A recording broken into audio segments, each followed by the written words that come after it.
the better story you can tell, the better you can connect with those you are trying to reach. Hey there, welcome back to my Epique Journey. This is Brandon DeVere, and thank you, as always, for tuning in and sharing your time with me. I do appreciate that. Hey guys, just want to talk today a little bit about storytelling. I'm a massive fan of storytelling. I hate numbers. I think numbers are very difficult for people. You've heard me talk about Russell Brunson before. There's also a book that I want to reference by Kendall Haven called Story Smart. This book is excellent when it comes to storytelling and the idea of trying to get people to buy into what you're doing through stories. Stories to me are way more powerful than stats and all that stuff. All the time I see agents that want to just put out housing stats and they're like just sold and all this stuff. And yes, that gets exposure. It does work. I get that 100%. Not saying that it doesn't work.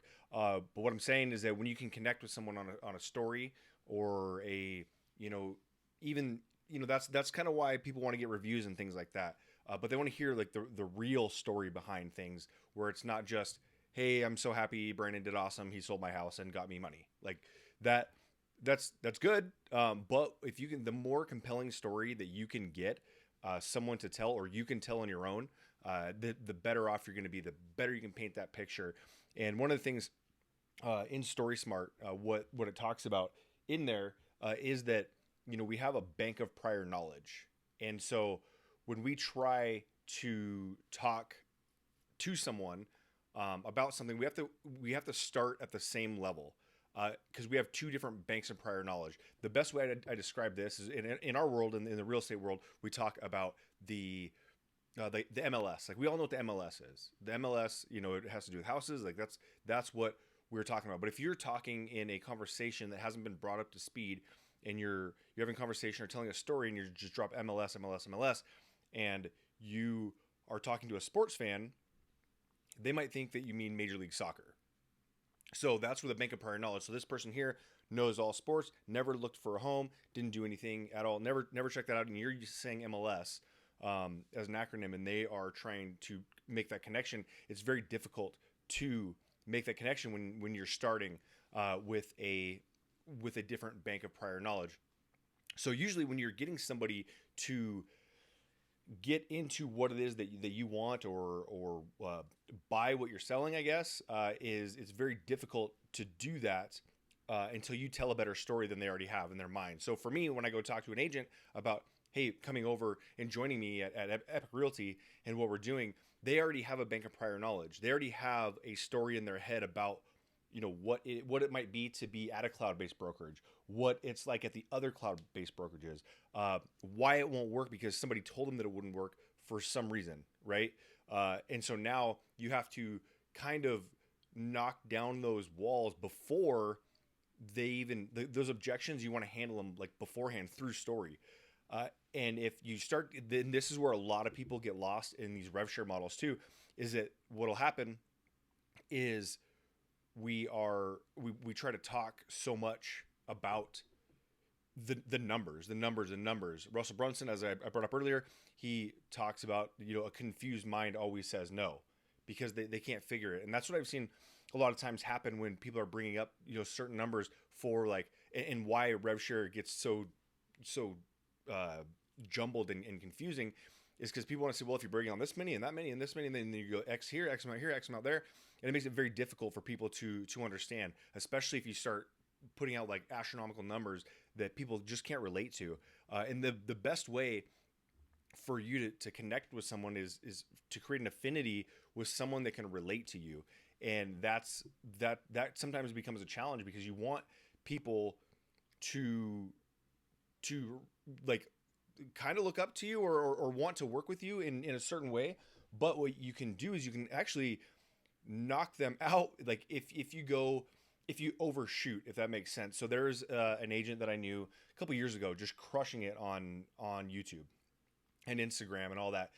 And so I was, following her and I saw that she had posted something, and I was reading through the comments a little bit, and someone in there said, oh, I was going to reach out to you to help me buy a home, but, you're in luxury and I only work, I'm only looking for a $400,000 home. And so that the story that was being portrayed to the person that made that comment was that this agent doesn't have time for me because $400,000 isn't a bunch of money, because what she had been doing was sharing. And so the reason I say this is that she wasn't just a strictly luxury agent. She was an agent that would sell, that would have been very happy to sell that $300 or that $400,000 home. But the story that was being told and the story that was being received was that I'm not buying, like I'm not buying an expensive enough house to have this person help me. And so that's where it gets kind of tricky, right? Because you want to position yourself as the expert. You want to position yourself as the person to go to. But sometimes they look at that and they go, "Oh, all right, that they're too much of an expert for me." And I know it sounds crazy, but that does happen when you can kind of put yourself into that spot. So when you're telling these stories, people can relate to that, can create an affinity to them. Again, I talk about the story. I typically try to share any type of point that I try to make typically when I'm talking to people, is to tell a story and also gauge like what is their bank of prior knowledge, right? So you'll see me like, maybe talk too much sometimes, trying to figure out where can we start this conversation at, and where do I need to be, even like they may be up here and I need to catch myself up to them. So it's not just like, oh, figure out how much this person knows of what you know. No, it's and it can be varied, right? So when you come an objection comes to you, you're gonna have to handle that with a overcome it with a better story, because they already have a story. Everything is stories, right? It's story in their head, of what they think about everything. Like we instantly almost always have an opinion on something just because our brains want to just have an answer. We crave having an answer, and we're just apparently wired that way, to find an answer, and we will fill stuff in. So we'll talk about like the assumption gap. The assumption gap is something that I learned from Rene Rodriguez, excellent speaker. Saw him speak over, when was that? August, September. Went and saw him speak in the fall sometime. But he was talking about the assumption gap, and our brain fills in the assumption gap. So, today what we did is that we had an event where we had one of our top, top company members, a board member, come in, and he helped grow EXP to, very, very, 53,000 agents, VP of international growth. And he came in and he gave a presentation on it. But so now we're having this event, and it kind of kicked into me. I was like, oh man, okay, this is the assumption gap, is that one of the biggest objections we get to what Epique offers is it's too good to be true, and it's unsustainable, and how can you do that? So the previous story is you can't do that. Like that cannot be done because it's never been done before. And what Sam talked about today was talking about like the 4-minute mile. So the 4-minute mile was said to never be able to be done for so long. You can't do you cannot run a mile under 4 minutes.